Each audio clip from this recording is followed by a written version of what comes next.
विश्ववेदाः स्वस्ति नस्तारक्षो अरिष्टानेमिः स्वस्ति नो बृहस्पतिर्दधातु द्यौः शान्तिरन्तरिक्षगो शान्तिः पृथिवी शान्तिरापः शान्तिरोषधयः शान्तिः वनस्पतयः शान्तिर्विश्वे देवाः शान्तिर्ब्रह्म शान्तिः सर्वज्ञो शान्तिः शान्तिरेव शान्तिः सामा शान्तिरेधिजतो यतः समीहसे ततो नो अभयं गुरो सन्नः गुरुप्रजाभ्यो भयं नः पशुभ्यः सुशान्तिर्भवतो श्रीमन्महागणाधिपतये नमः।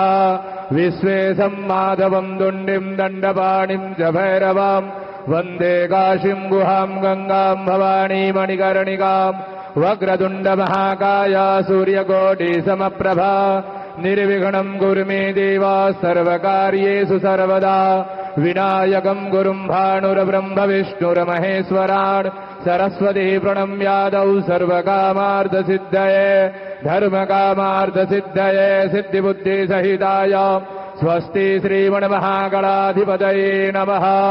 संकल्पः हस्ते जलाक्षतभुजपाणिं गृहीत्वा शरभोपचारार्थे गन्धाक्षतभुजपाणिं समर्पयामि।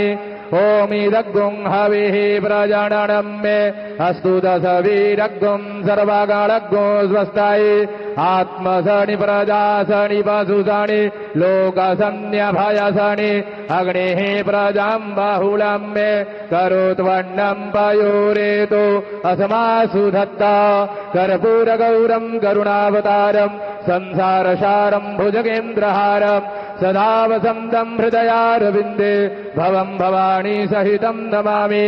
कदलीगर्भसम्भूतं कर्पूरं सुप्रदीपिकाम् आरारदिग्यमहं गुरु मे वस्य मे वरदा भव।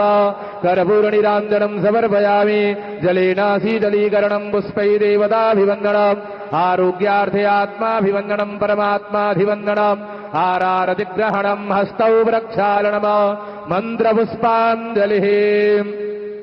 ओम यज्ञेन यज्ञमयं ददेवास्तानि धर्माणि प्रथमान्यासन्ना तेहनागं महिमाणः सजन्त यत्र पूर्वे साध्याः सन्ति देवाः गङ्गातरङ्गरमणीयजटाकलापं गौरी निरन्तरविभूषितवामभागं नारायणप्रियमदङ्गमदापहारं वाराणसीपुरपतिं भज विश्वनाथम्।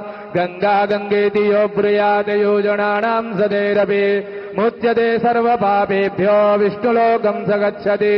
नाना सुगन्धि पुष्पाणि यथा कालोद्भवानि च पुष्पाञ्जलिर्मया दत्तं गृहाण परमेश्वरी।